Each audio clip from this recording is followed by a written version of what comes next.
Hello everyone, welcome to HFY Beyond Terror. This channel is all about HFY and sci-fi stories, where humanity's underestimated and then proves... The emergency capsule hit the ground like a thrown stone, one violent bounce. A shriek of protesting metal, then a long skid that chewed up black sand and snapped scrubby crystal grass in its wake. When it finally stopped, silence rushed in, as if the planet itself had been holding its breath. Nara blinked against the strobing afterimage on her inner eyelids and forced her breathing into a steady rhythm. Her skin, normally a calm sea-deep teal, kept pulsing brighter, betraying what she refused to say out loud. We survived the fall. That doesn't mean we'll survive the days after. A few steps away, the capsule's sidewall had torn open, leaving an ugly oval wound. Cold air curled through the gap, smelling faintly of wet stone and something sharp like crushed leaves. Nara lifted her wrist and tapped a display embedded in her forearm bracer. The survival clock counted in fleet standard segments. Impact plus 47 hours 12 minutes. Location: uncharted body, local designation unknown. Atmosphere: breathable with intolerance. Local radiation: mild. Supplies: limited. She rotated her arm to check the inventory summary again, as if repeating it might somehow add food to the storage rack. 9 nutrition bars, 3 electrolyte cartridges, 2 filter canisters, 1 already half spent, a field medical kit with 1 remaining seal of dermal foam, a handheld beacon with a cracked antenna and a power cell that flickered between low. And are you kidding me? Nara's facial filaments tightened along her cheekbones, an involuntary clench of irritation. Training told her irritation was a waste of energy. The fact that she still felt it meant she was running on something more primal than protocol. She turned to the human. He sat near the torn wall, back comfortably braced against a support strut like he was lounging in a public transit station. His boots were dusty. His uniform top had been stripped off and knotted around his hips. In his hands he worked a shard of metal against another piece of wreckage, carving and smoothing with patient attention. It was, Nara decided, the most infuriatingly relaxed posture Ascension could possibly adopt while marooned. "Rowan," she said. The human made a vague sound, not quite a word, not quite an acknowledgement. His eyes stayed on the metal. Nara waited 2 beats, because fleet etiquette mattered even when no one was watching. Then she tried again. "Crewman Rowan Hawley." That got him. He glanced up, eyes focusing as if he'd been deep in thought and had to climb back to the present. Humans had only 2 eyes. It still made Nara uneasy. 2 forward-facing lenses, no shimmer of peripheral filaments, just blunt, binocular attention. "Yes, ma'am," he said, and the corner of his mouth lifted. Nara's skin flashed a warning amber. "We need to discuss our situation seriously." Rowan looked at his hands as if checking whether they were guilty of something. "We are discussing it," he said, genial. Nara stepped closer, angling her body so her wrist display was visible. "According to my calculations, we have enough nutrition for 9 days if we ration at 60% of recommended intake. That assumes minimal exertion and no additional medical complications." Rowan nodded like she was reciting a weather report. 9 days, he repeated. "The distress beacon," Nara continued, "may take weeks to reach a listening post. And even then, response times in this sector could be a month," Rowan supplied. Nara paused. "Yes, exactly. A standard month or more." His tone made her filaments twitch. It was not dismissal exactly. It was worse. It was calm acceptance, as if the month-long wait were a small scheduling inconvenience. "Your affect suggests you don't grasp the severity," she said, unable to keep the bite from her words. Rowan returned his gaze to the metal and scraped it again, a soft rasp against alloy. "I grasp it," he said. "I'm just not panicking." about it. Nera's skin brightened toward orange, the Vayari equivalent of a clenched fist. This is a survival scenario. Unknown planet. Unknown flora and fauna. We cannot verify what is edible. We cannot verify what is toxic. We do not have a field lab. Rowan's shoulders rose in a slow shrug. We have eyes, he said. Eyes are not a spectrometer. True, Rowan said, but they're underrated. He set the sharpened scrap aside and stretched, arms up and back, spine popping audibly. The sound made Nera flinch. Her people did not crack. I'm getting hungry, Rowan said, as if hunger were an interesting curiosity rather than a threat. Dinner should be ready soon, Nera stared. Dinner? We agreed to consume 1 nutrition bar every 12 hours. Rowan made a face, a quick grimace that said I tried, and I'm never doing that again. I'm not eating those things, he said.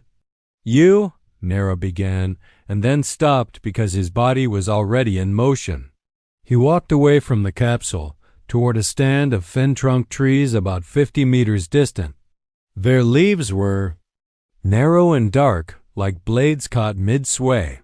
Come on, Rowan called over his shoulder. I'll show you. Everything in Nera's training screamed at her to stay close to the capsule. The capsule was shelter. The capsule was a landmark for rescuers. The capsule was a controlled environment, broken, yes, but familiar. Leaving it without a clear objective was reckless. But curiosity was another kind of survival instinct, and humans were, as every briefing insisted, highly adaptable and frequently irrational in ways that prove useful. Against her better judgment, Nera followed. The ground sloped gently downward. Their boots crunched over dark pebbles and patches of moss that glimmered faintly when disturbed. As they approached the trees, the air grew cooler and carried the sound of running water. Nera smelled smoke before she saw the fire, not the sharp chemical stink of overheated circuitry. Real smoke wood, smoke thin and almost sweet. She stepped around a boulder and stopped dead. Rowan had built a camp. A ring of stones contained a controlled flame, small enough to be safe, hot enough to be useful. Above it, a simple frame of branches supported several skewered creatures that looked like fish that had made the questionable life choice of growing legs and then regretted it. Their skin shimmered with iridescent scales, popping as heat tightened.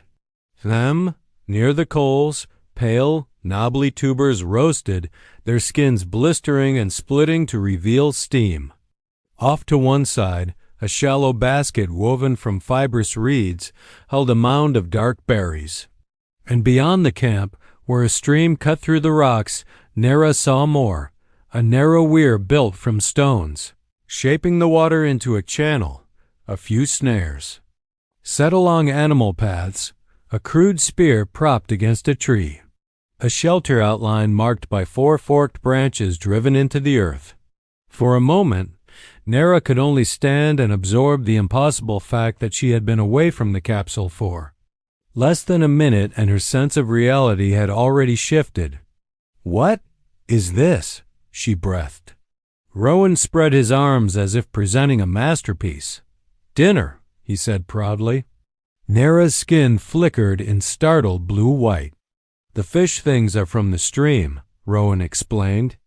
Once you block the channel a little, they bunch up. I made a spear out of wreckage, which before you ask was very satisfying. Nera forced her voice to function. Those tubers, roots, similar enough to something we have back home, Rowan said. I did the cautious thing. What is the cautious thing for a human? Nera asked, horrified. Rowan grinned. I tested them. Nera's filaments went rigid. You ate unknown vegetation. I ate a tiny piece, he corrected, as if that transformed it into a scientific procedure. Then I waited a few hours. Checked for numb tongue, rash, swelling, stomach revolt. None of the above. So I ate more. Still fine. Then I cook the rest because again eyes are useful and cooked food is usually safer. And the berries? Nara pointed at the basket, unable to stop herself. Rowan lifted one between finger and thumb. These I watched the local bird things eat. They were all over them. Figured it was a good sign. Also, I did the tiny taste test again. Nara's mind raced through the fleet's official protocols. Do not ingest unknown matter. Do not interact with unknown wildlife. Do not build fires that could attract predators or compromise rescue visibility. Then her eyes returned to the camp. A warm fire, real food, tools, plans, in 47 hours. You, she said, and swallowed. In less than 2 standard days, you identified edible sources, captured proteins, established a cooking site, and made dessert.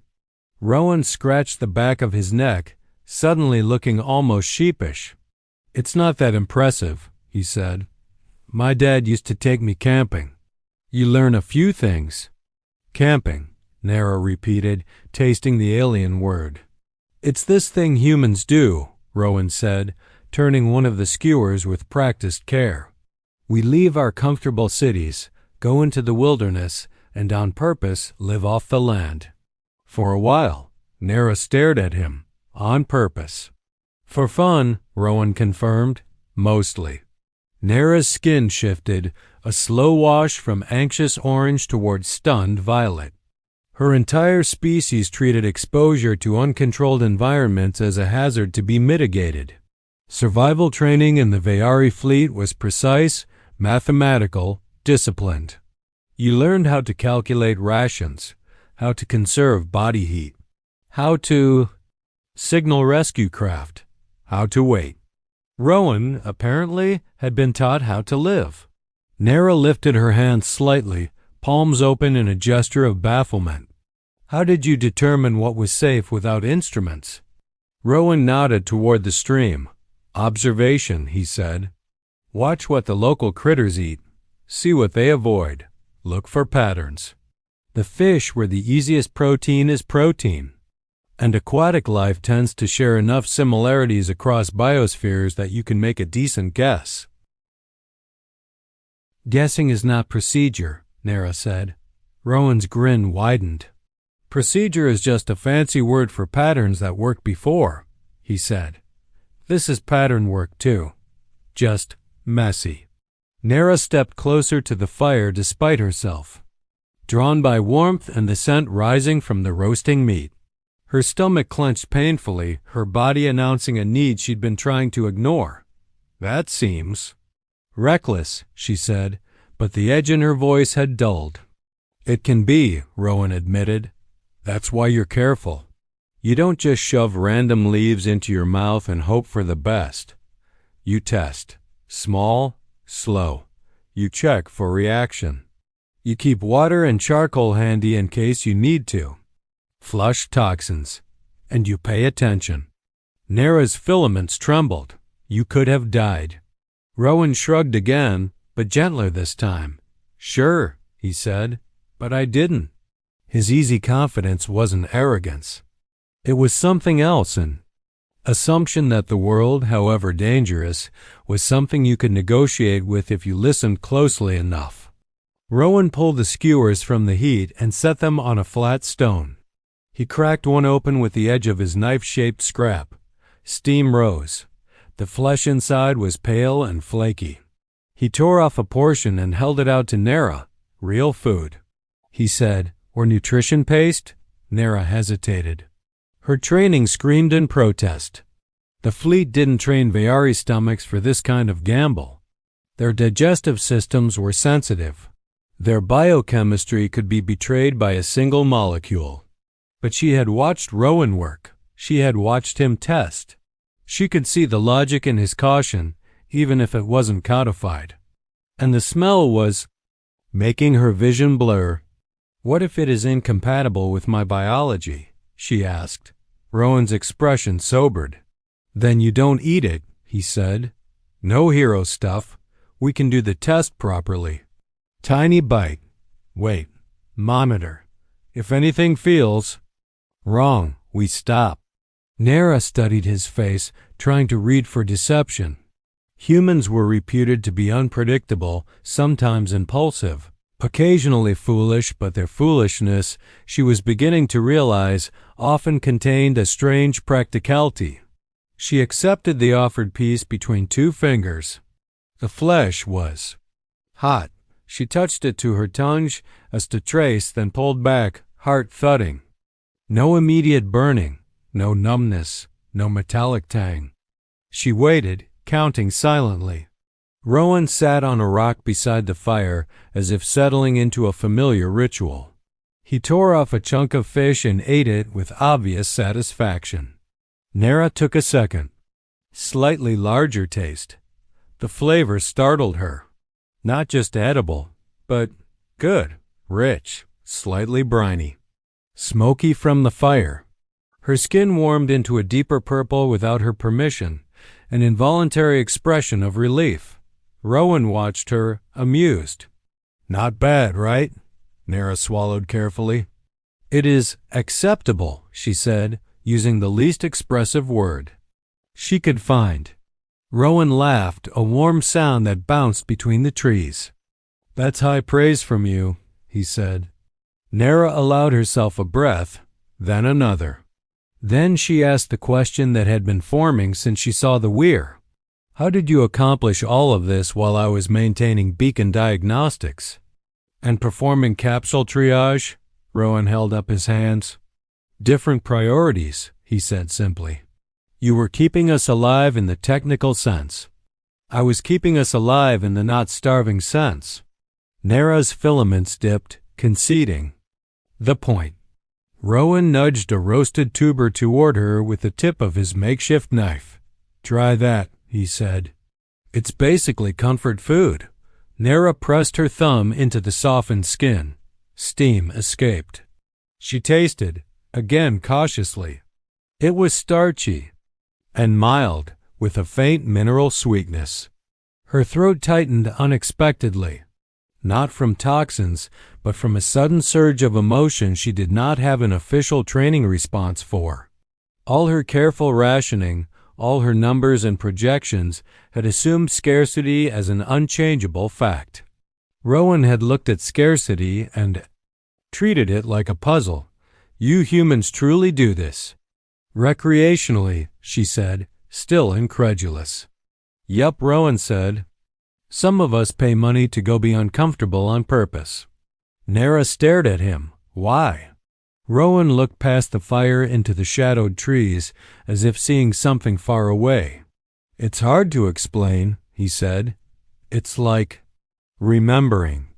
You can, but you're not completely dependent on systems. It makes you feel connected to, I don't know, the older parts of being alive. Nara turned the idea over in her mind. Her people had climbed the ladder of technology so fast that they'd almost forgotten the ground beneath it. Rowan reached for the basket and offered her a small handful of berries cupped in a leaf. Dessert, he said. Nara took one and tested it with the tip of her tongue, sweet, tart, a flavor that made her eyes widen. Her skin glowed a rich, contented purple. Rowan pointed at her with mock seriousness. See? That color says you like it. Nara's filaments curled in reluctant amusement. Our bioluminescence is not intended as an emotional display for humans to interpret. Rowan grinned. Sure. Totally not. They ate in companionable silence for several minutes, the crackle of the fire threading through the sound of the stream. When Nara finally spoke, her voice had changed, less rigid, more thoughtful. Your methods are unorthodox, she said. Fair, Rowan replied. Your methods are very organized. Nara considered the capsule, the beacon, the strict plan she'd been building around the assumption of rescue. Then she looked at Rowan's camp. Fire, food, tools, structure. A plan built around the assumption of endurance. When we return to the fleet, she said slowly, I will be submitting recommendations. Rowan raised an eyebrow. Oh, yeah? Our survival training is too theoretical, Nera continued, surprising herself with the conviction that rose in her chest. We teach calculations and protocols. We do not teach improvisation. We do not teach ecological observation. We do not teach practical experimentation with safeguards. Rowan leaned back, hands behind his head. Sounds like you're going to rewrite a manual. Nera's skin flickered, a thoughtful blue-green. I may need to. Rowan nodded toward the half-built shelter framework. Tomorrow, he said, I'm going to finish that. Keep us out of the wind and the rain if it decides to show up. Also, I want to try smoking some fish to preserve it. And I think I can. Rig a better antenna for the beacon if we use that bent strut from the capsule. Nera blinked. You can improve the beacon? Rowan shrugged. Maybe, he said. No promises, but it's worth a shot. Nera felt something settle inside her, an unfamiliar sensation that might have been hope, or at least the absence of despair. She had been counting days as if they were beads on a string she could not break. Rowan was building something that made the days feel less like a sentence and more like a stretch of trail you could walk. Rowan, she said, and her tone softened into something approaching sincerity. Your species is alarming. Rowan laughed again. Yeah, he said. We get that a lot. Nera ate another berry, tasting the bright sweetness against smoke and salt. She watched the firelight dance over Rowan's face, over the crude tools he'd shaped from ruin, over the patient, practical intelligence behind his so-called unpredictability. Perhaps humans were not terrifying because they were reckless. Perhaps they were terrifying because they could look at an alien wilderness unknown, unmeasured, unapproved, and see not only danger, but possibility. Nera adjusted her wrist display, not to check supplies this time, but to record notes. Recommendation. Draft. Integrate cross-species fieldcraft modules. Train observational foraging principles with strict safety protocols. Require at least one human advisor on long-range missions. For emergencies. Possibly for morale. She paused, then added a final line almost begrudgingly. Also, teach controlled combustion. Rowan pointed at her wrist. You writing me up? I am documenting, Nera said. Uh-huh. He poked at the fire with a stick, sending sparks spiraling up into the dim canopy. Make sure you spell my name right. Nera's filaments curved, the Veyari version of a smile. If you continue to improve our odds of survival, she said, I will ensure your name is recorded in appropriate commendations. Rowan looked pleased. Nice, he said. Now eat. You're going to need energy tomorrow. Tomorrow, Nera echoed, and for the first time since the crash, the word didn't feel like a threat. She sat closer to the fire, warming her hands, letting her bioluminescence settle into steady, comfortable hues. The planet around them remained unknown, its shadows deep, its creatures unclassified, its sky unfamiliar. But in the circle of stones and flame Rowan had built, unknown, didn't feel quite so impossible. And as the stream whispered nearby, Nera found herself thinking, with a mix of awe and reluctant respect, that perhaps the galaxy hadn't welcomed humans so quickly because they were advanced. Perhaps it had welcomed them because when everything fell apart, they could still build a home from the pieces. Even if, for them, it was sometimes just another kind of camping.